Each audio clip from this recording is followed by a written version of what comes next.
génération. Au nom de Jésus-Christ de Nazareth. Maintenant, je parlais d'une chose. Ne touchez-la normalement. Lorsque vous lisez bien les Écritures, vous verrez que ne touchez-la dans la famille de Enoch n'avait pas de position. Ne touchez-la, nous ne savons pas. S'il était soit premier-né,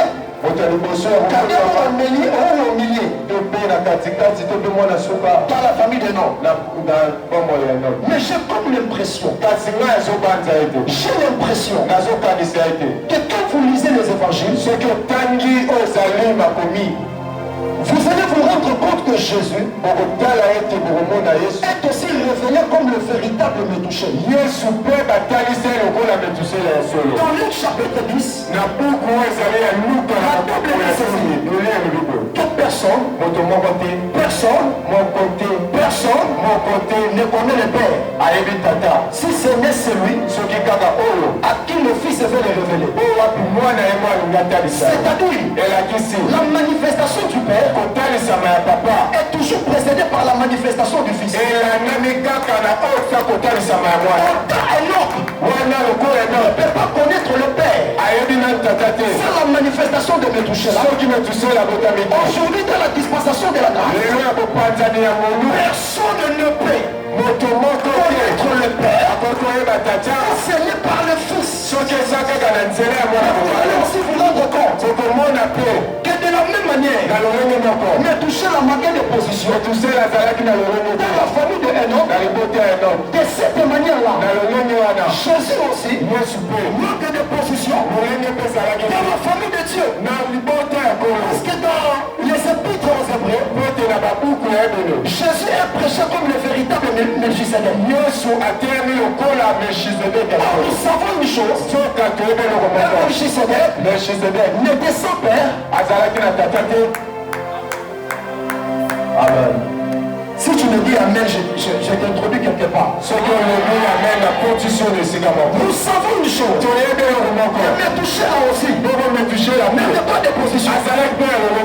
Pardon, Melchisedec n'a pas de position. Parce que la Bible dit qu'il n'avait ni commencement, ni père. Si Jésus est prêché dans les épîtres aux Hébreux comme étant le véritable Melchisedec, c'est que Jésus aussi n'avait pas de position. C'est que quand vous lisez les Écritures, dans Matthieu chapitre 8, Jésus dira ceci, que les oiseaux du ciel ont des nids, les renards ont des tanières, mais le Fils de l'homme n'a pas un lieu fixe. Il peut poser sa tête. C'est-à-dire, le Fils de l'homme n'a pas de position dans la famille du Père. C'est ainsi que dans Michée chapitre 5, le verset 1er, la Bible dit ceci, que celui qui sortira de Bethléem est un homme dont les activités remontent aux temps anciens. Au jour de l'éternité. Alors si vous posez à Marie la question, c'est qui Jésus? Marie vous dira que Jésus c'est un enfant que j'ai engendré. Mais si vous posez à Michel la question, c'est qui Jésus? Michel vous répondra, Jésus est un homme dont les activités remontent aux temps anciens. Quelqu'un est en train de comprendre que je suis en train de célébrer la personne de Yahushua, qui est le véritable Métouché là. Jésus, le soir Jésus, midi Jésus, à la cuisine Jésus, à la chambre Jésus, au salon Jésus. Je suis en train de présenter la seule et l'unique fois qui nous avons vers le Père. Je vais dire à une personne, s'il y a une fois à laquelle Enoch était initié, c'est la manifestation. Je dis c'est la manifestation. Je dis c'est la manifestation de la véritable foi.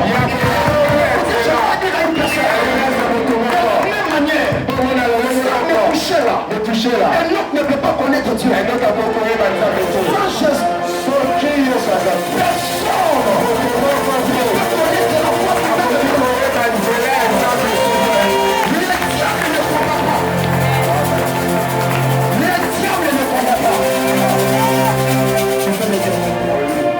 Le diable ne combat pas. Le diable. Zabolo. Alléluia. Amen. Le diable. Zabolo. Non, toi tu peux m'interpréter. Est-ce que je parle à quelqu'un? Amen. Est-ce que je peux avancer? Je disais ceci. Que le diable ne combat pas la soif de connaître le Père.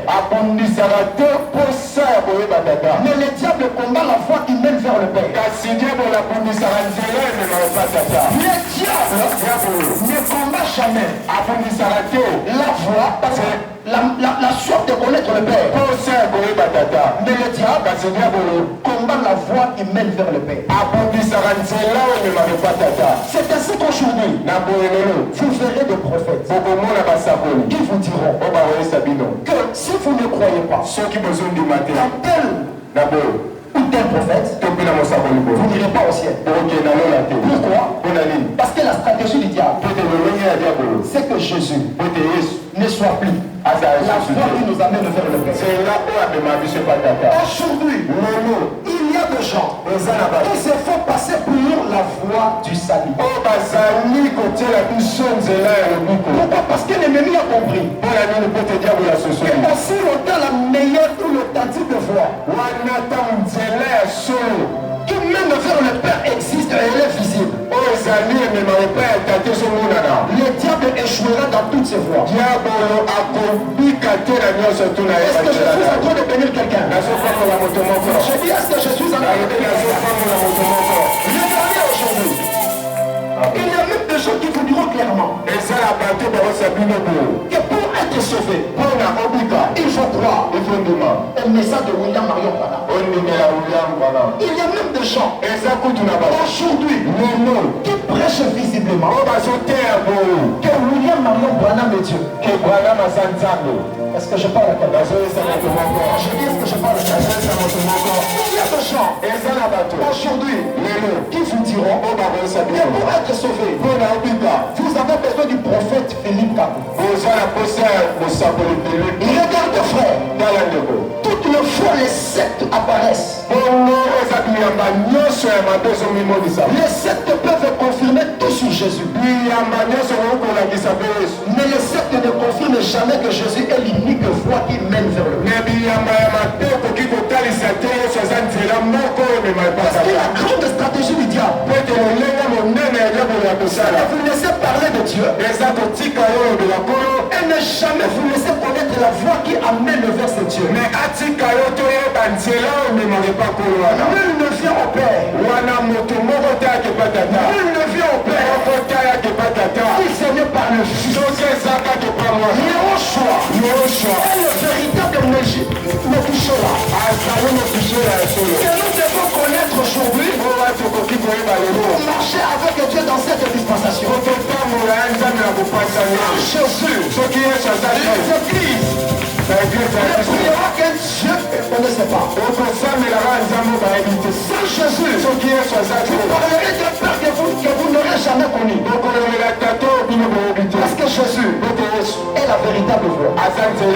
Est-ce que je suis en train de bénir quelqu'un? Dans les Actes des Apôtres chapitre 4, après le premier miracle apostolique, ce miracle a excité la haine du Sanhédrin. De telle façon que lorsque les Sanhédrins s'invitaient contre les apôtres, les Sanhédrins ne diraient pas aux apôtres que nous ne voulons pas que les miracles se reproduisent dans ce pays. Après le premier miracle apostolique, les Sanhédrins a absorbé absolument défendu les apôtres de prêcher en nom-là. Ils n'ont pas défendu. Ils n'ont pas interdit la manifestation de miracles. Mais ils ont interdit les noms-là. Le diable n'a pas une chose contre nous. Le diable a une chose contre le nom que nous nous portons. Jésus. Le diable n'a pas une chose contre ta famille. Mais le diable a une chose contre le Dieu que ta famille sert. C'est parce que quand le diable arrive devant Ève, le diable ne menace pas Ève. Le diable menace la parole de Dieu sur Ève. Est-ce que Dieu vous a-t-il réellement dit? Lorsque le diable te combat, il ne touche pas d'abord ton corps. Il ne touche pas d'abord ton âme. Il doit d'abord se rassurer de la capacité du Dieu qui protège ton corps et de ton âme. Aussi longtemps que Jésus-Christ est la source de ta vie, tu seras l'ennemi fatal du diable. Tu n'es pas ennemi du diable parce que tu le fais. Tu es l'ennemi du diable parce que la sémence que tu portes en toi lui dérange. Les saints n'étaient pas dérangés par la manifestation des miracles. Mais les Sanhédrins, les principaux sacrificateurs, étaient dérangés lorsqu'ils ont su que c'était Jésus la source de ces miracles. Bien aimé dans le Seigneur, le miracle ne dérange pas le diable. C'est tout dérange le diable. C'est la source qui produit le miracle. Le diable aujourd'hui donne les mariages. Le diable aujourd'hui donne de la fécondité aux femmes. Le diable aujourd'hui donne la voyance. Ce que le diable ne peut pas donner, c'est l'authentique source qui produit le miracle. Les Sanhédrins, lorsqu'il a su que c'était au nom de Jésus que le miracle s'est opéré, les Sanhédrins n'ont pas attaqué le miracle. Il a attaqué le nom. Il a attaqué le nom.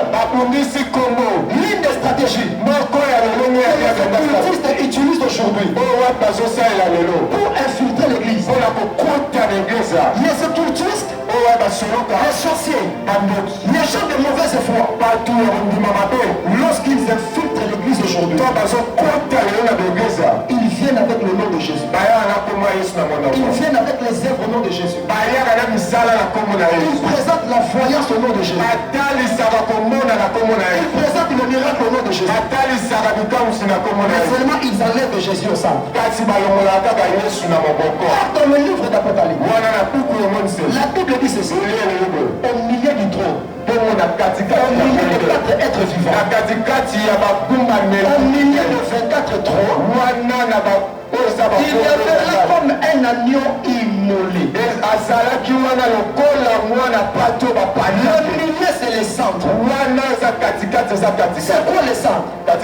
Le centre est un point dans lequel, autour duquel, et vers lequel toutes les choses sont régies ou maîtrisées. Je n'avais pas seulement contemplé la beauté du trône, mais au-delà de voir le trône, il a vu le centre. Il a vu ceux qui soutenaient le trône. Frère, ne tombe pas amoureux du bâtiment de ton église. Ne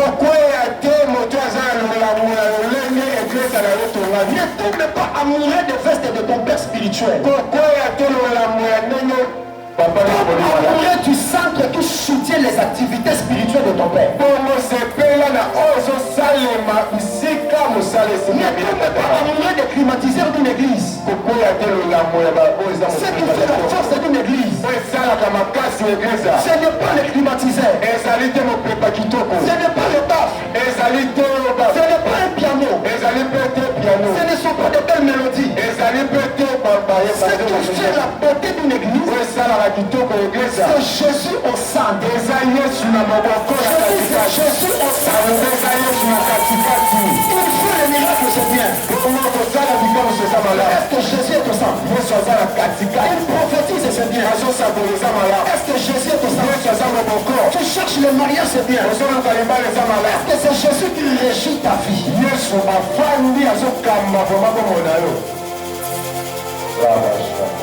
Actes des Apôtres, chapitre 8. Lorsque l'eunuque éthiopien commençait à lire le livre d'Ésaïe, la Bible me dit qu'il n'arrivait pas à voir ou à situer Jésus dans ce passage. D'où il posera la question à Philippe. De qui le prophète parle-t-il?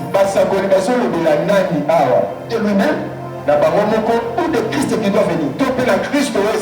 C'est ça la maladie qui est en train de ronger les sectes et les religieux en ces temps de la fin.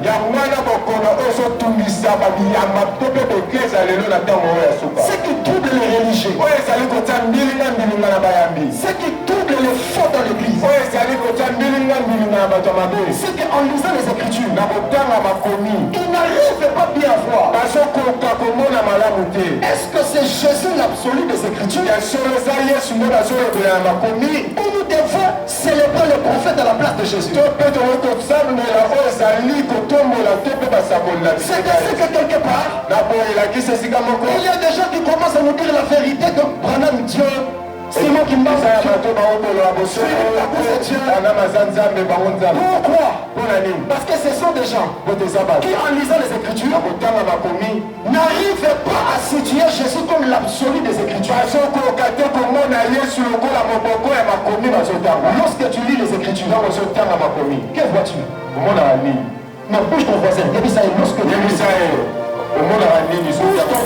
bouge peut-être dans son lala.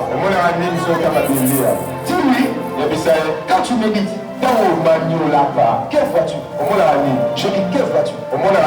La deuxième des choses à laquelle Enoch était initié, c'est la foi. La Bible dit ceci. C'est par la foi que Enoch fut enlevé. Au sujet de la foi d'Enoch, j'ai deux choses à dire. La première des choses, une véritable foi ne te donne pas toujours de regarder la terre. Une véritable foi doit faire en sorte que le ciel te réclame. La Bible dit ceci, que c'est par la foi que Enoch était enlevé au ciel. Lorsque tu as une véritable foi, tes regards ne seront pas toujours abaissés sur la terre. Lorsque tu as une véritable foi, le ciel réclamé. Les regarderont toujours le ciel. Quel est ton problème? C'est que quand tu exerces la foi, c'est seulement pour avoir les choses de la terre. La véritable foi, quand elle se manifeste, elle te donne ce que le travail ne peut pas donner. Elle te donne ce que le sol ne peut pas donner. C'est pourquoi la Bible dit que c'est par la foi que Enoch était enlevé au ciel. Le ciel est ce que le travail ne peut pas te donner. Les diplômes peuvent te donner de l'argent. Ton père peut te donner sa veste. Mais le ciel est ce que le sol ne peut pas donner. Lorsque tu as une véritable foi, la foi te donne le ciel, c'est-à-dire elle te donne ce que le sol ne peut pas te donner. Toi, quand tu crois, c'est seulement pour posséder les maisons. Lorsque tu crois, c'est seulement pour arracher placer l'homme là entre les mains d'une autre fille. Lorsque tu exerces la foi, toi, c'est seulement Seigneur, cet homme appartient. Il est beau, il m'appartient. Seigneur, elle est très belle, Seigneur. D'ailleurs, je commence à la rêver. D'ailleurs, pendant que je dormais ici, je vis cet homme. Il m'a touché. Il m'a dit, vais-tu m'épouser? C'est ça ta foi. Maintenant, quand tu inities la véritable foi, les choses de la terre sont minimisées. Là, tu commences à naviguer avec le ciel. Parce que la véritable foi, quand elle se manifeste, le ciel commence à reconnaître ta foi. Le ciel commence à t'envier. Le ciel commence à t'aimer. C'est pourquoi la Bible dit que c'est par la foi que notre fille rendit agréable à Dieu. Sans la foi, il est impossible d'être agréable à Dieu. D'être agréable à Dieu. Tu n'es pas agréable sous les yeux de Dieu parce que tu as fui la pornographie. Tu n'es pas agréable sous les yeux de Dieu parce que tu as refusé de mentir. Je ne suis pas en train de t'inciter à pécher, mais je te prêche le vrai évangile. Un évangile pur, un évangile non dilué, être agréable à Dieu. Tu n'as pas besoin de faire un miracle. Tu n'as pas besoin d'avoir de bonnes œuvres. Tu n'as besoin que de la foi. Ceux qui sont agréables à Dieu ne sont pas plus saints que toi. Ils sont justes. Des hommes qui croient là où tu as de l'incrédulité. Il est impossible de lui être agréable. La foi. Où est ta foi? Chrétien, où est ta foi? Jésus, avant de monter, il posera la question d'ici. Quand le Fils de l'homme reviendra, verra-t-il la foi?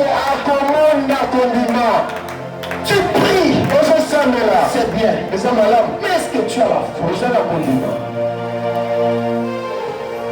La deuxième des choses, la Bible dit que la foi vient de ce qu'on entend. Et ce qu'on entend vient de la parole de Christ. Ne cherche pas la foi. Je dis ceci. Ne cherche pas la foi. Chrétien, écoute. Si tu ne pas la foi, ne cherche pas la foi. Cherche la parole de Christ. Car c'est elle qui produira en toi la foi. La foi ne vient pas parce que tu l'as cherché. La foi vient parce que tu l'as écouté. Lorsque le diable veut te priver certaines choses, le diable te laisse de voir tout. Mais le diable ne te permet pas d'écouter tout. Parce qu'en matière de foi, Dieu n'opère pas avec les yeux. Dieu opère avec l'écoute. Qu'est-ce que tu écoutes? Qui est-ce que tu écoutes? Écoute-moi. L'un des signes qui te montre que tu n'as plus Jésus dans ton cœur, c'est l'absence de foi. Parce que la Bible dit que la foi vient de la parole de Christ. Donc si tu n'as pas la foi, c'est que tu n'as pas écouté Christ.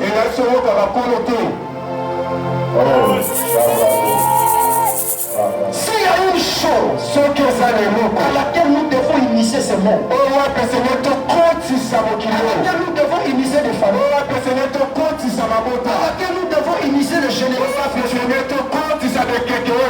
c'est la foi. Non, je dis c'est la foi. Je dis c'est la foi. Alors je me pose la question de savoir. Dans la dispensation, un homme a vécu. Jésus ne s'était pas révélé visiblement aux gens. Maintenant, d'où venait la foi de l'homme? Si la foi vient de ce qu'on entend, si la foi vient de la parole de Christ, maintenant, qui a fait prêcher un nom de Christ dans une dispensation où Christ ne s'était pas là? Lorsque tu es un initié, Dieu te donne d'accéder aux choses que ceux de ta génération n'ont pas. Je prophétise que Dieu te donne de posséder les choses à cette génération.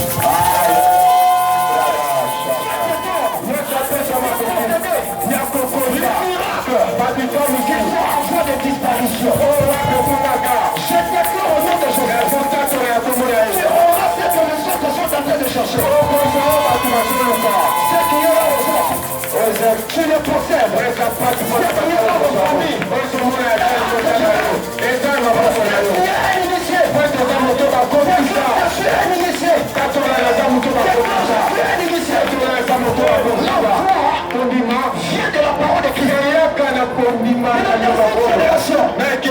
dans cette dispensation où il n'y avait pas Christ, la Bible dit Enoch avait la foi. C'est qu'Enoch avait rencontré Christ. Ce n'est pas parce que les familles de fils ont mon Dieu.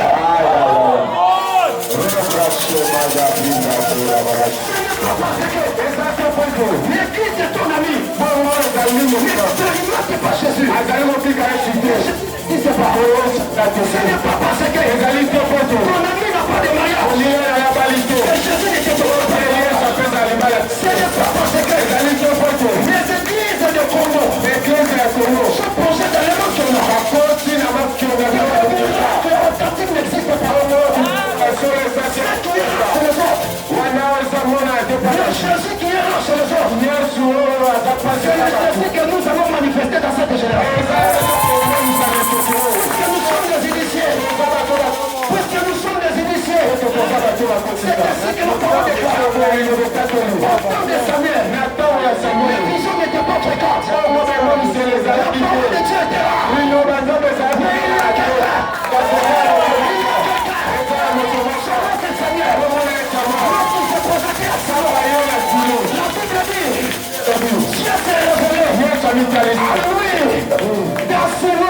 Par la parole de l'Éternel, dans les 4 mois d'Israël, il n'y avait pas Jésus. Assurément, il y a des hommes et femmes qui se posaient des questions. Où est le roi d'Abraham? Où est le roi d'Abraham? Où est le Dieu d'Abraham? Où est le maître d'Abraham? Mais Samuel, pendant que les autres cherchaient Jésus, parce qu'il était le véritable initié, il avait le Jésus qui était là. Chez les autres, si les autres ont perdu le sang, qui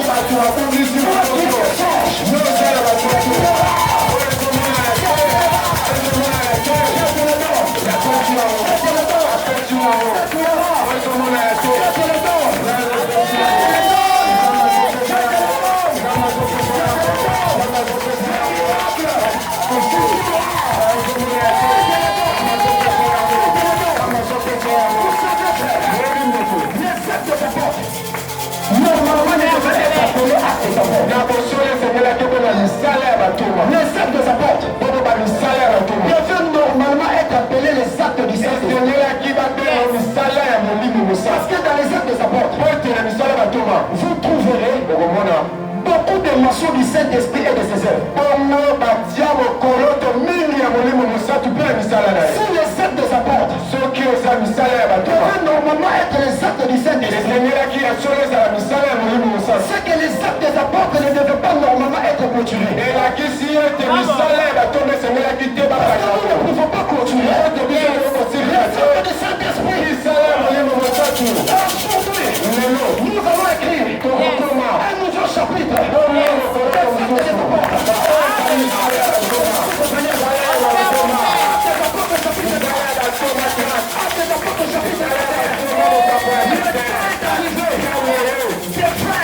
Alléluia.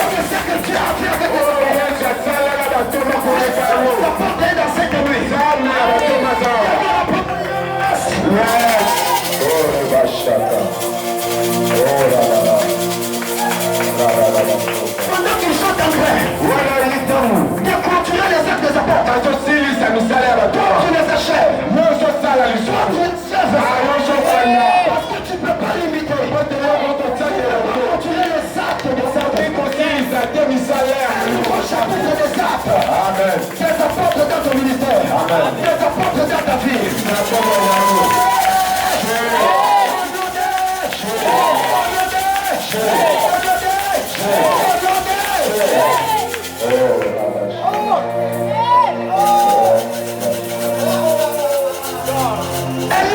Enoch, le septième après Adam. J'aurais tellement voulu que la Bible dise que Enoch, de la postérité d'Adam. Puisque normalement, je dis normalement, non, je dis normalement, dans la généalogie d'Adam,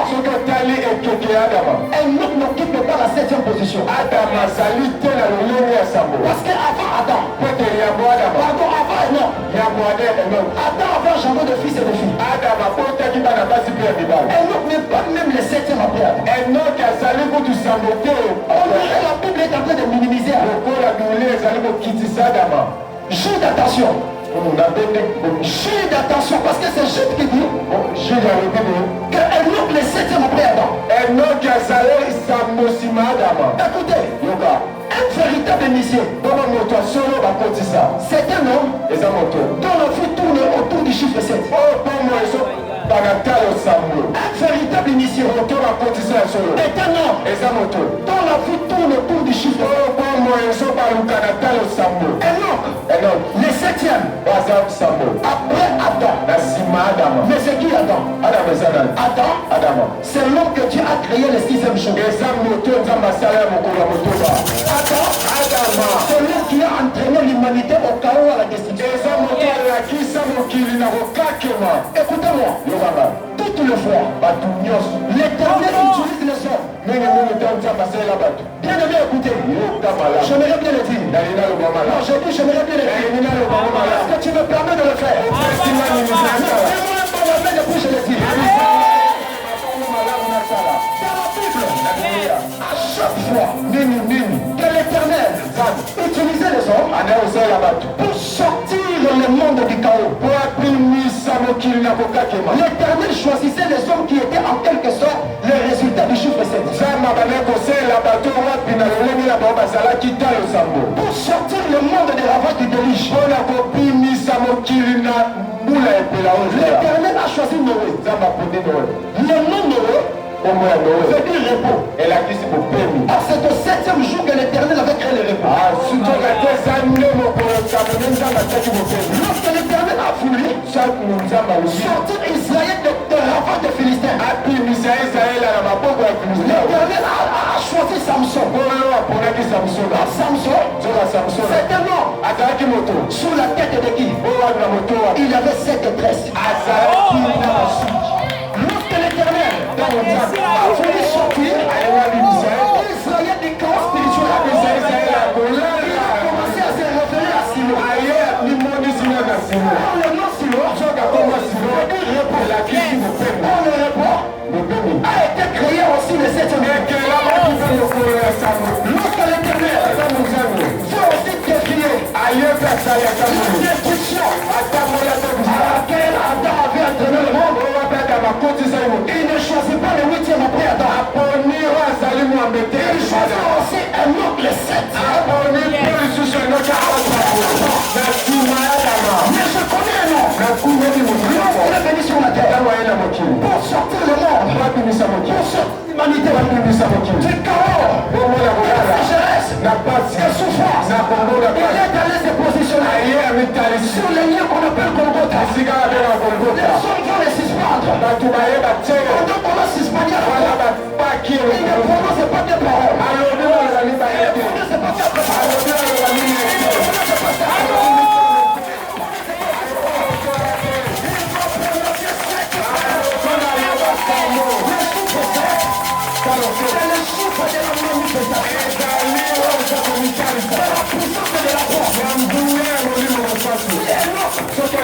et le septième après Adam, un véritable messier, c'est lui qui porte la croix à l'humanité. Si tu es véritablement initié, tu porteras la croix au nation, tu porteras la croix en famille. Dans les 7,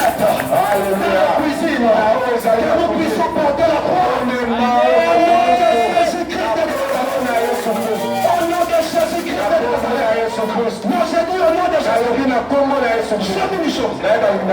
Non, je dis jamais une chose. Vous savez, frère, il y a une différence entre les paroles de Jésus avant la croix et les paroles de Jésus sur la croix. Les paroles de Jésus avant la croix sont tellement différentes de celles sur la croix. Les Jésus de avant la croix, c'est le Jésus qui nous dit désormais vous verrez les ciels s'ouvrir. Le Jésus de avant la croix,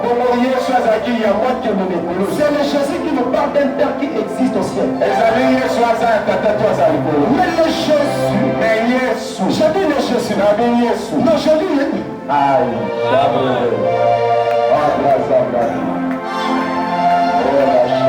est-ce que quelqu'un qui tu peux me donner une grande amène de bouche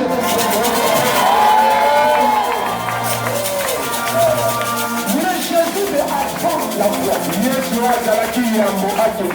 c'est le Jésus qui nous dit je m'en vais au Père pour vous préparer une place. Maintenant ces jours-là, lorsque Jésus est venu sur la croix, il dira au voleur désormais aujourd'hui, tu seras avec moi dans le paradis. Ça veut dire, si autrefois, je t'avais parlé d'un père que tu n'as jamais expérimenté, aujourd'hui je te donne le privilège de voir et d'entendre ce père face à face. Lorsque la croix se manifeste, la croix te donne d'expérimenter le temps que tu as entendu.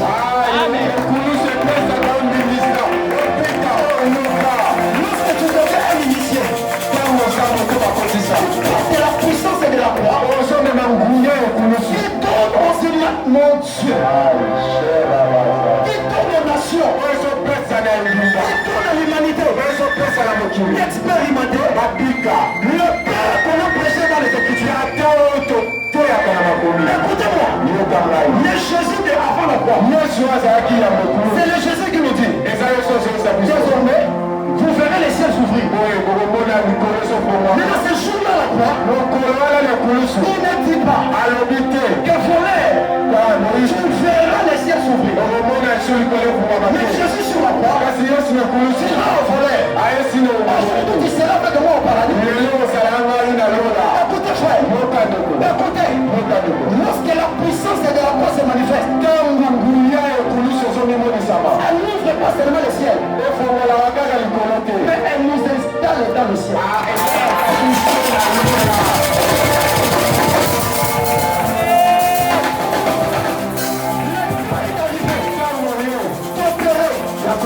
Non seulement sous un ciel ouvert, mais aussi en état dans le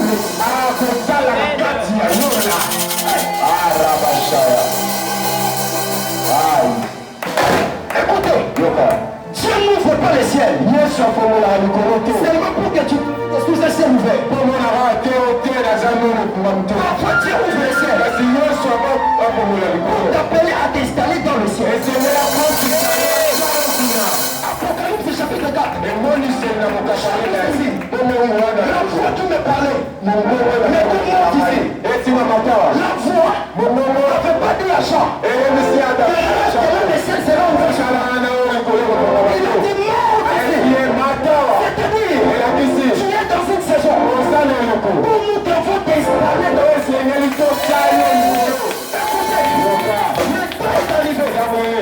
Le temps est arrivé. Au-delà d'opérer sous un ciel ouvert, c'est les habitants, monsieur. C'est une chose.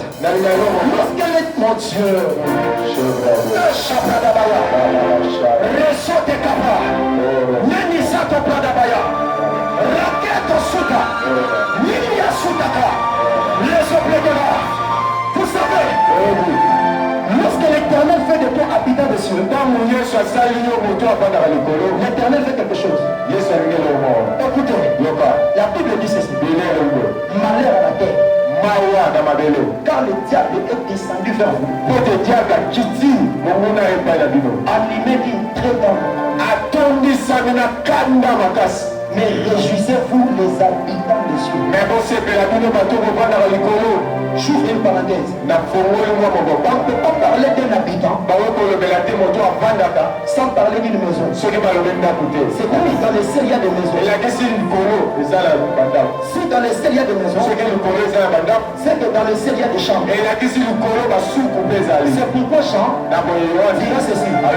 Je voyais namona il n'est pas de s'ouvrir dans les ciels. likolo ekuke efongwami. Nous savons que c'est dans une maison où on peut trouver des portes. eza nini ekuke neti okomona efolo. Lorsque Jésus ntango yesu t'installe atieli yo dans le ciel, na lola il commence à te faire visiter des chambres. akopanda kotambusa yo mona basuku. Chambre de la voyance, suku ya komona. chambre de la puissance, suku ya kolia. chambre de la suku ya Lorsque Jean parle de Jésus, il dit ceci. Je voyais sur sa cuisse. namonaki na mopende na ye. Oh, je ne savais pas nayebeli te que il y en a qui sont maudits parce qu'ils ont fui la cuisse de leur père. eza ya misusu balakelama mpe mpo bamona mipende. Mais lorsque Jean voit la cuisse, na ntango wana c'est quelque chose d'anormal, d'extraordinaire qui s'est passé. eloko moko salemaka oyo eza ya likolo esalemi. La cuisse, mopende c'est la partie intime d'une personne. eloko poshane ya basi. nalobi boye Celui qui était assis sur le cheval, moto afandaki na punda. je voyais sur sa cuisse namonaki na mopende na ye un nom écrit, mpono kombo moko bakolo roi de roi, mokonzi na bakonzi. seigneur de seigneurs. Pour comprendre, mpono sosola pour conclure mpo basilisa que Jésus est réellement roi de roi, yesu aza mokonzi na bakonzi.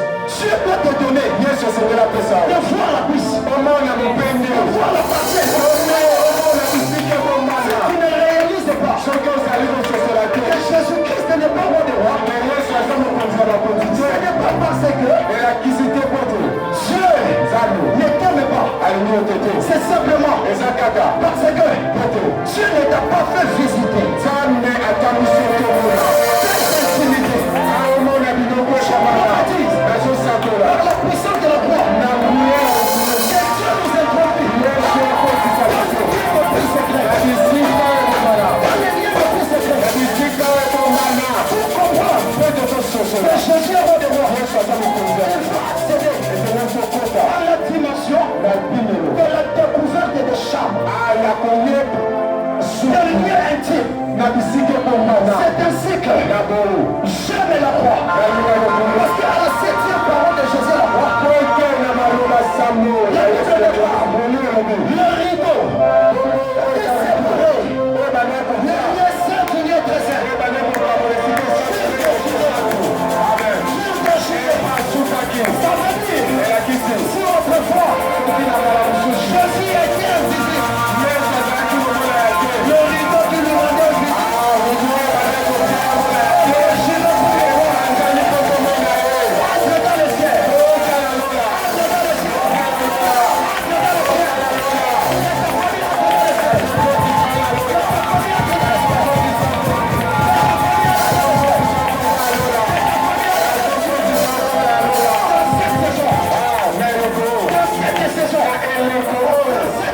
Cette saison, tu ne seras pas seulement sous un ciel ouvert, mais tu seras toi-même Kéta.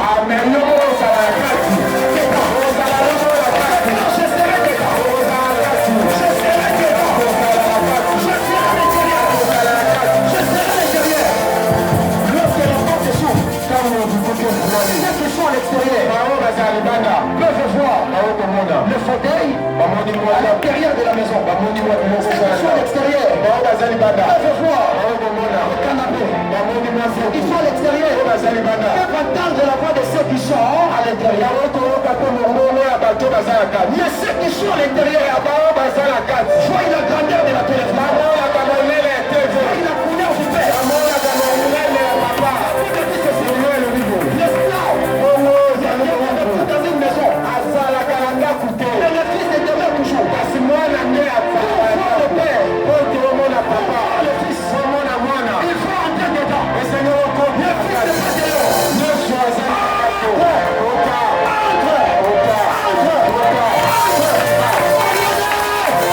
Entre.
À ses serviteurs, le prophète. Donc, un véritable initié. Celui qui opère comme un prophète. Parce que tu ne peux pas être un initié. Si tu n'as pas la capacité de sonder le secret. La Bible dit,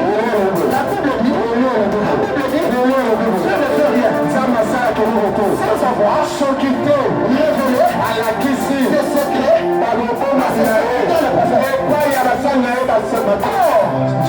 aujourd'hui, tu peux ne pas être prophète, mais avec la capacité qui te donne d'opérer comme un prophète. Je vais te scandaliser. Dans les textes originaux, le livre de Daniel ne se positionne pas dans le livre prophétique. Qui a placé le livre de Daniel dans le livre prophétique. Mais parce que dans les textes originaux, il n'a jamais été reconnu comme prophète. Mais pourquoi lui c'est bon être influencé? Pourquoi il doit appeler celui qui n'est pas prophète? Parce que sur sa tête, il y avait les capacités de prophète sur un homme qui n'est pas prophète. Lorsque tu es un initié, on peut te confondre à un prophète. Parce que le prophétique, c'est lui qui nous fait ressembler au prophète. Moïse a préparé son esprit sur les 70 anciens d'Israël. Ils ont commencé à opérer dans le prophétique comme Moïse. C'est impossible d'opérer comme ton père prophète sans être prophète. Ainsi la vie de et c'est pourquoi elle ne prophétise. Il n'existe pas des initiés sans le prophète. Ce sont des choses que l'œil n'a pas vu, que l'oreille n'a pas entendu, qui ne sont pas montées dans le monde. Mais que Dieu nous a révélé par le ciel.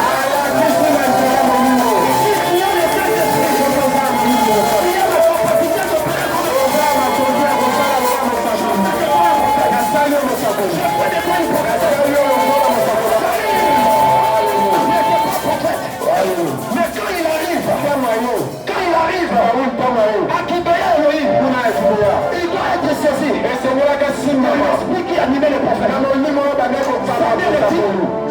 Si tu arrives à Kibéa, l'esprit de l'éternel te saisira. Tu prophétiseras avec le prophète. Le nom Kibéa veut dire simplement hôtel. En hébreu, hôtel veut dire Shamaïm. C'est ce que lui c'est bon a traduit par les ciels. C'est-à-dire, lorsque Saül était sur Kibéa,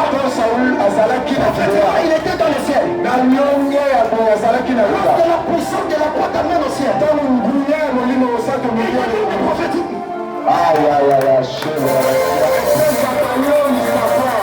La prophétie, c'est pas parce que nous sommes prophètes. La prophétie, parce que nous sommes tous des saints. La prophétie, parce que nous sommes habitants des cieux. Je prophétise.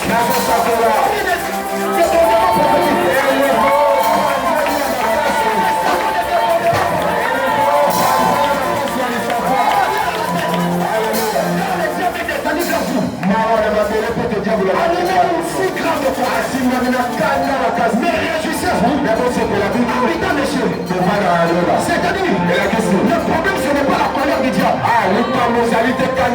Le problème c'est la position des ministres.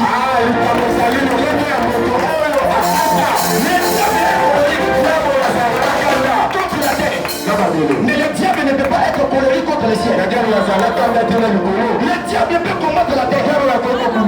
C'est pourquoi la Bible dit, le serpent, il dit ceci, je te donne pour nourriture la poussière de la terre. Adam, après son péché, est venu sur la terre. C'est-à-dire, la nourriture du serpent, c'est l'homme. Parce que l'homme, j'ai dit l'homme, même s'il est vivant, sa chair, c'est la poussière de la terre. Quand tu es maudit, tu es poussière.